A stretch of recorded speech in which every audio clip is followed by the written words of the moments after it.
Sono più di 250 i medici che da tutto il mondo hanno risposto alla chiamata con cui l'ULSS 3 Serenissima ha iniziato la ricerca di nuovi dottori di famiglia per venire a lavorare su Venezia. Decine di richieste all'azienda sanitaria veneziana dall'Iran sono di donne medico, spesso iperqualificate. Alcune di loro hanno confidato di voler fuggire dalla repressione del loro paese. Per oltre 2 ore il professor Alessandro Orsini ha parlato in Consiglio regionale delle cause della guerra in Ucraina. Un onore, dice, gli attacchi di Fratelli d'Italia e Partito Democratico. In corso accertamenti sulla dinamica dell'incidente in cui a Chioggia ha perso la vita Simone Matterazzo, 19enne di Piove di Sacco. La comunità è sotto shock. Ad Olo un vertice tra istituzioni di tutti i livelli per fare il punto sui danni causati dal maltempo lungo la riviera del Brenta. Unanime la richiesta di aiuti a Roma. Non lasciateci soli, dicono i sindaci. Revocato lo sciopero del porto proclamato 10 giorni fa dal 1 al 7 agosto, autorità portuali e sindacati hanno raggiunto l'intesa. Parte l'esodo estivo per le strade del Veneto, sarà il primo weekend da bollino nero, oltre 2 milioni turisti che percorreranno la rete autostradale di Autostrade Alto Adriatico.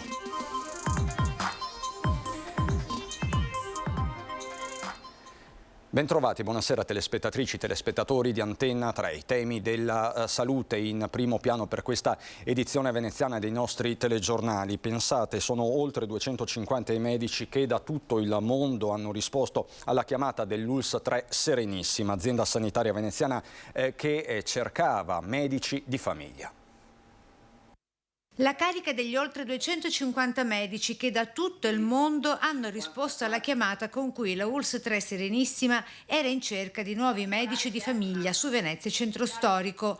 Tutto ha avuto inizio da qui. Doctors, the most beautiful city in the world is waiting for you. 7 luglio 2023, per 3 giorni consecutivi sulla facciata dell'ospedale civile di Venezia veniva proiettato questo video in inglese e in italiano. Dottore, ascolta questo invito. La città più bella del mondo ti aspetta. Pensaci e fai una scelta di valore che ti ripagherà. È stata veramente una grande sorpresa perché la nostra iniziativa partiva da un'esperienza avuta con un medico italiano del nord e il nostro bacino di riferimento pensavamo fosse l'Italia e poco più. La sorpresa è stata quando abbiamo visto arrivare dal Vietnam, arrivare dall'Iran, arrivare dal Nord America. Quindi tutto il mondo ha risposto a questo messaggio.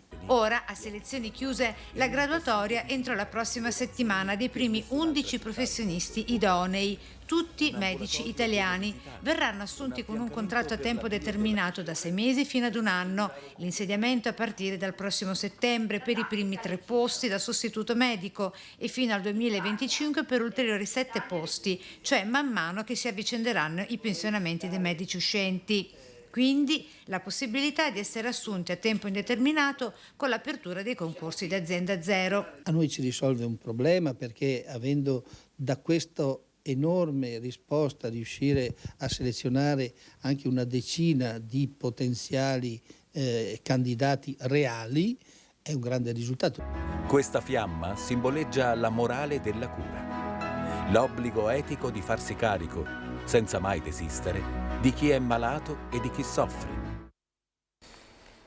E decine di queste richieste arrivano dall'Iran, da parte di donne medico che vogliono fuggire dalla repressione del regime.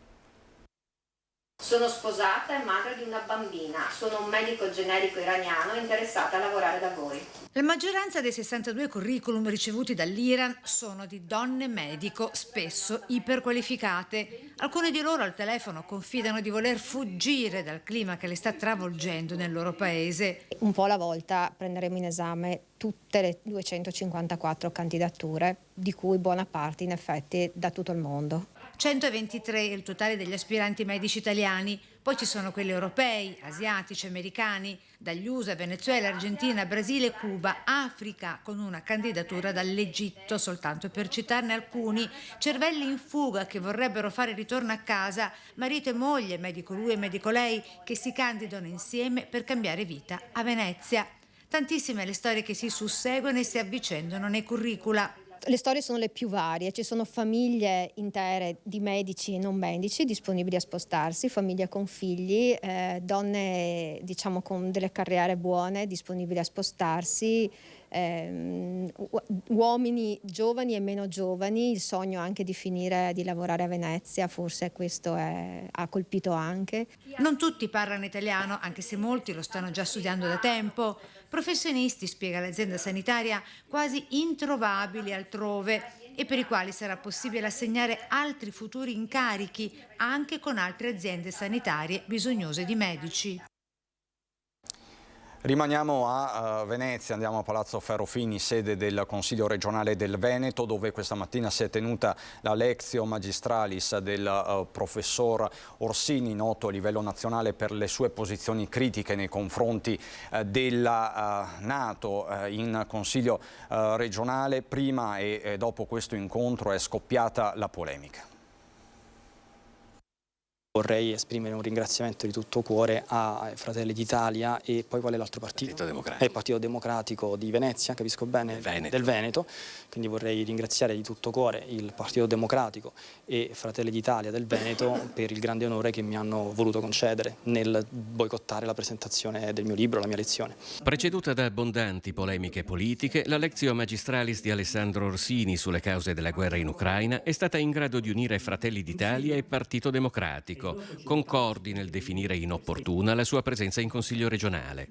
Professore associato di Sociologia Generale e Politica all'Università Luis di Roma e saggista, Orsini ha raggiunto la celebrità soprattutto come analista televisivo della guerra in Ucraina, con analisi e opinioni che l'hanno esposto a critiche di filo putinismo che lui rigetta. In Italia tutti volevano togliere le sanzioni alla Russia nel 2018 perché danneggiavano l'economia italiana. Io ero l'unico a dire dobbiamo mantenere le sanzioni contro la Russia, altrimenti il rischio è che l'economia russa cresca e che questa crescita economica possa essere utilizzata da Putin per fare investimenti importanti nell'esercito, cosa che è accaduta. Chiaro, se dalla documentazione storica emerge che la NATO ha violato il diritto internazionale in tante circostanze, come adesso la Russia sta facendo nei confronti dell'Ucraina, se vengono fuori tanti fatti che non piacciono in questo momento al Corriere della Sera, alla Repubblica, alla Stampa, io proprio come un medico ho il dovere morale di dirle queste cose. Alessandro Orsini ha parlato per 2 ore abbondanti in sala Oriana Fallaci a Palazzo Ferrofini. Ad ascoltarlo solo esponenti leghisti, il presidente del Consiglio regionale Roberto Ciambetti, l'assessore Roberto Marcato e i consiglieri Marzio Favaro e Luciano Sandonà, che ha organizzato l'evento. Poco distanti anche Franco Rocchetta, fondatore della Liga Veneta, ex deputato e sottosegretario agli esteri nel primo governo Berlusconi. Sandonà ricorda il voto unanime del Consiglio regionale Veneto contro l'invasione russa dell'Ucraina. Tutti noi siamo allineati con questo filo di pensiero, ma questo non significa analizzare a fondo e in profondità le cause e la complessità di quello che è successo prima del conflitto e di quelli che sono tutti i movimenti nello scacchiere internazionale. Questo ci farebbe perdere di vista quello che succederà anche nel prossimo futuro. All'attacco il Partito Democratico del Veneto. Penso che il Consiglio regionale non abbia tra le sue prerogative presentare libri. So che anche il segretario regionale della Giunta aveva posto delle grandi riserve su questo evento, proprio dal punto di vista giuridico, con tutti i problemi che ci sono in Veneto, che riguardano gli eventi atmosferici che ci sono stati, che riguardano la salute e la sicurezza del lavoro. Sarebbe bene che questi consiglieri facessero dell'altro piuttosto che propaganda anche di basso profilo. Il Consiglio regionale dovrebbe occuparsi di tutti i problemi che affliggono il Veneto e non certo affrontare discussioni sulle tesi di Alessandro Orsini riguardo ai rapporti tra Russia e NATO alla guerra in Ucraina. Il giudizio del segretario del Partito Democratico Veneto Andrea Martella sull'invito in Consiglio regionale al professore analista politico è netto. Mi domando poi dove sia Zaia, il quale sui giornali interviene rispetto a determinate posizioni su tanti argomenti, non solo quelli relativi alla politica internazionale, e poi lascia che consiglieri, credo del suo partito, anzi della sua lista, si occupino di cose di questo genere. Il Partito Democratico, inoltre, non ha dato alcuna indicazione sulla partecipazione o meno dei propri consiglieri regionali alla conferenza di Orsini. Io non ho dato indicazioni a nessuno dei miei consiglieri perché decidono da solo, per fortuna, queste cose. la capogruppo in Consiglio regionale ha ritenuto di criticare questa iniziativa e di pensare che non fosse opportuno andarci. Io sono d'accordo con lei, non penso nemmeno che siamo allineati con i Fratelli d'Italia, cioè ognuno prende le sue decisioni. Noi riteniamo questa iniziativa un'iniziativa inutile, sbagliata e di cui in questo momento non c'era nessun bisogno. La cronaca, sono in corso gli accertamenti per capire l'esatta dinamica dell'incidente in cui ieri pomeriggio a Chioggia Simone Materazzo, 19enne di Pieve di Sacco, ha trovato la morte travolgendo una turista francese di 22 anni. Questa mattina la notizia della morte del giovane ha raggiunto l'intera comunità. Eccolo Simone Materazzo in tutta la sua grinta, in testa la sua squadra, l'USD Fossò in spogliatoio a guidare la festa per la vittoria contro Legnaro. Era lo scorso anno, Simone di lì a poco avrebbe lasciato il suo amato pallone per dedicarsi agli studi e al lavoro. Aveva trovato da pochi mesi un'occupazione a Chioggia come riparatore di motori navali e proprio da lì ieri pomeriggio era partito per fare ritorno a casa. Viveva in questa villetta a Sant'Anna di Pieve di Sacco con mamma, papà, le sorelle gemelle e la nonna. Un incidente tragico sul quale la polizia sta cercando di fare luce. Il giovane, che avrebbe compiuto 20 anni domenica, stava viaggiando verso casa quando all'altezza di via Stazione non è riuscito ad evitare l'impatto con un gruppo di turiste che stava attraversando sulle strisce. Una ragazza di 21 anni travolta dal mezzo si trova ora ricoverata in gravi condizioni all'Angelo di Mestre. Ieri pomeriggio la mia famiglia è stata colpita da una tragedia, siamo distrutti. È iniziato il periodo più triste della mia vita, scrive Papà Pietro in un post sulla sua pagina Facebook.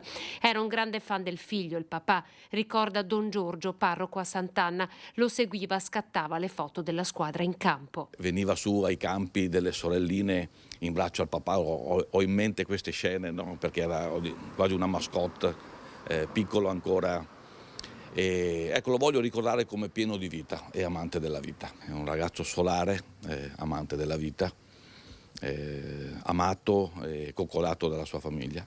Questo è evidente, con uno sguardo sempre tra il sornione e l'allegro che faceva capire che aveva una voglia grande di vivere. Attorno alla famiglia si è stretta oggi un'intera comunità. Simone era Simone, dice il presidente dell'USB Fossò, Davide Cavallin, suo allenatore per diverso tempo. Quando arrivò da noi mi disse: mister, ora che sono arrivato vinciamo tutte le partite.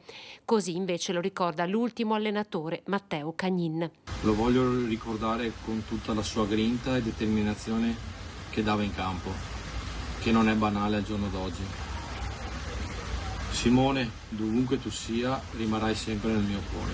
La polizia locale sta facendo degli accertamenti, non si esclude, potrebbero essere disposti degli esami per capire se il giovane sia stato colto da un malore mentre era alla guida. Intanto il mezzo è stato posto sotto sequestro.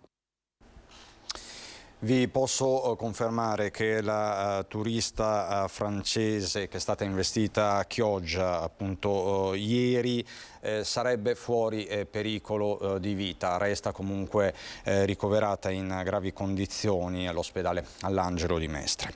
L'assessore del Comune di Venezia, Renato Boraso, ha deposto una rosa bianca e 2 rose rosse nel luogo in cui il 6 luglio scorso sono stati investiti, hanno perso la vita Marco Antoniello, il figlio Mattia di 2 anni e la nonna materna Maria Grazia Zuina di Favaro Veneto. Boraso era accompagnato sul posto dal sindaco di Santo Stefano di Cadore, Oscar Meneghetti, che evidenziando le difficoltà finanziarie del proprio comune ha lanciato una richiesta di aiuto affinché il Comune di Venezia e tutte le altre istituzioni possano sensibilizzare gli enti preposti alla messa in sicurezza delle strade, soprattutto quelle delle località montane. Queste le immagini di via Udine a Santo Stefano di Cadore.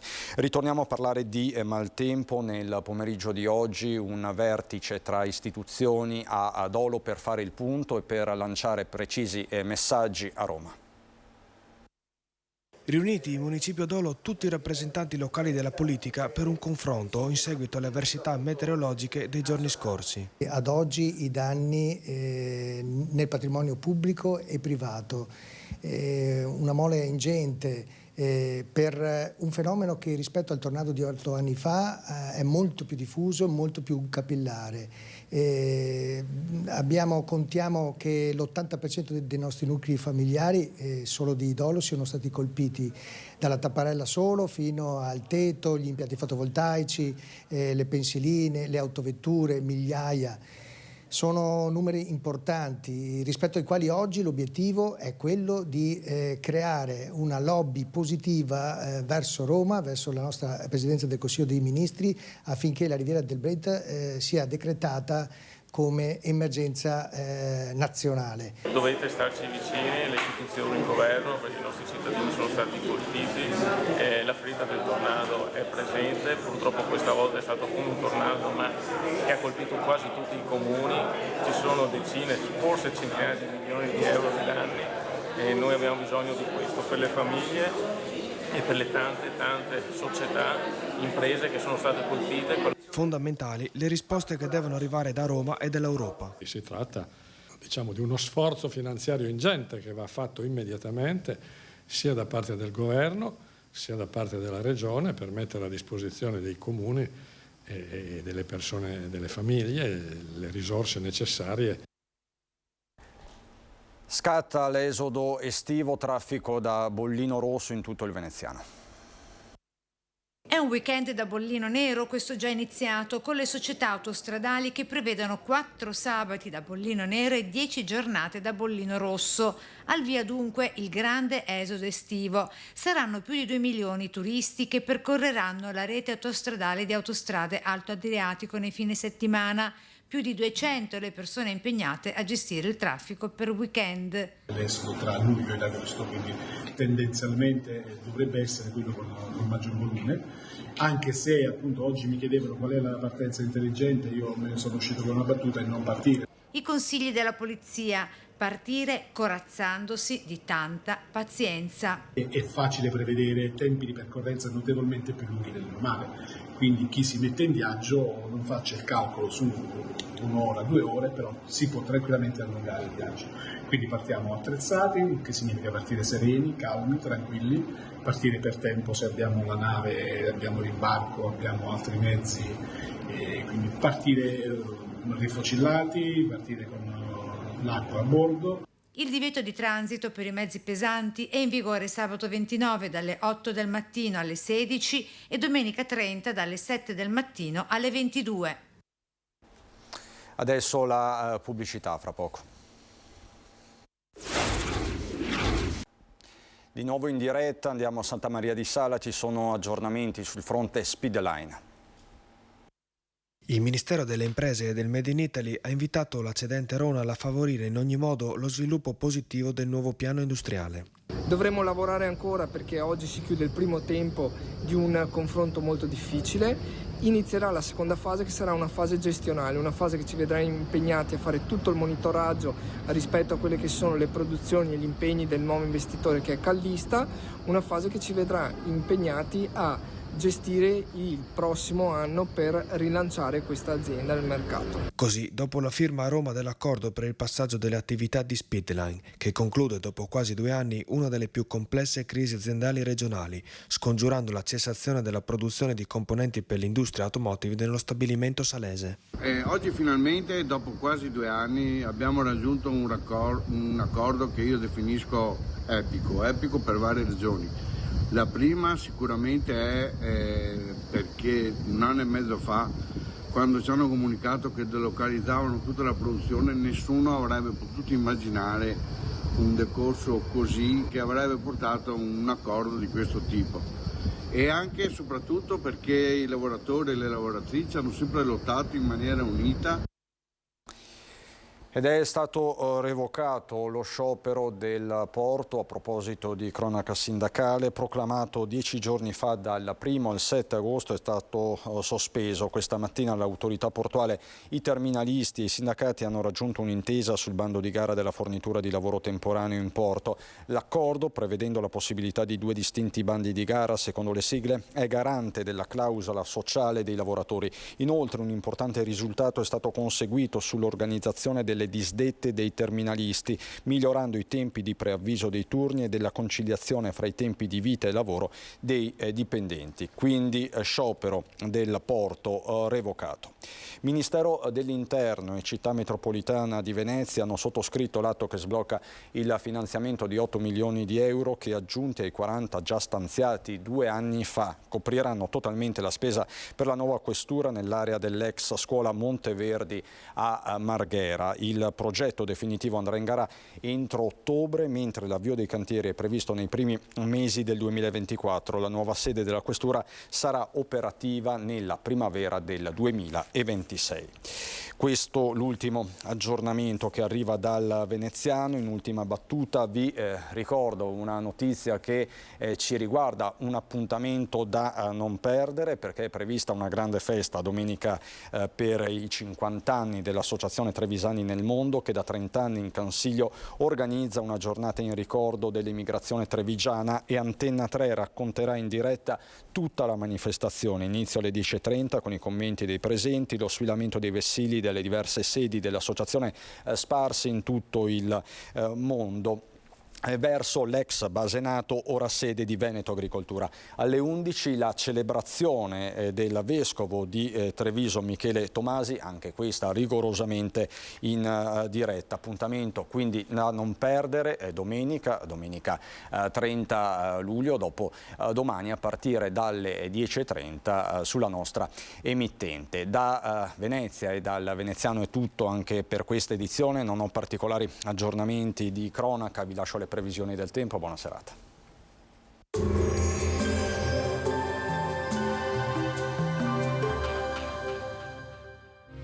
Silea Legnami, le migliori soluzioni personalizzate per la vostra casa e giardino. Bentrovati al meteo. Pressione atmosferica in calo sul nostro territorio. Attendiamoci altri episodi instabili. Vediamo il dettaglio di sabato 29 luglio. Sul Veneto sarà soleggiato, dal pomeriggio però aumenterà la variabilità sui settori alpini con qualche temporale. Alla fine della giornata i rovesci coinvolgeranno in parte anche le pianure. Attenzione a possibili fenomeni intensi. Temperature in lieve aumento, minime tra 15 e 22 gradi, massime tra 28 e 32 gradi all'incirca. Spostiamoci ora sul Friuli Venezia Giulia, anche in questo caso più sole verso la costa e maggiori annuvolamenti altrove, dove nel pomeriggio sarà probabile anche qualche rovescio. Temperature minime tra 19 e 21 gradi, massime sui 29-30 gradi all'incirca. Infine diamo uno sguardo alla situazione del Trentino Alto Adige, dove avremo bel tempo ma con qualche temporale di calore durante la giornata e nella notte successiva. Temperature minime intorno ai 16-18 gradi, massime sui 30-33 gradi. Dal meteo per ora è tutto, vi auguro come sempre un buon proseguimento in nostra compagnia.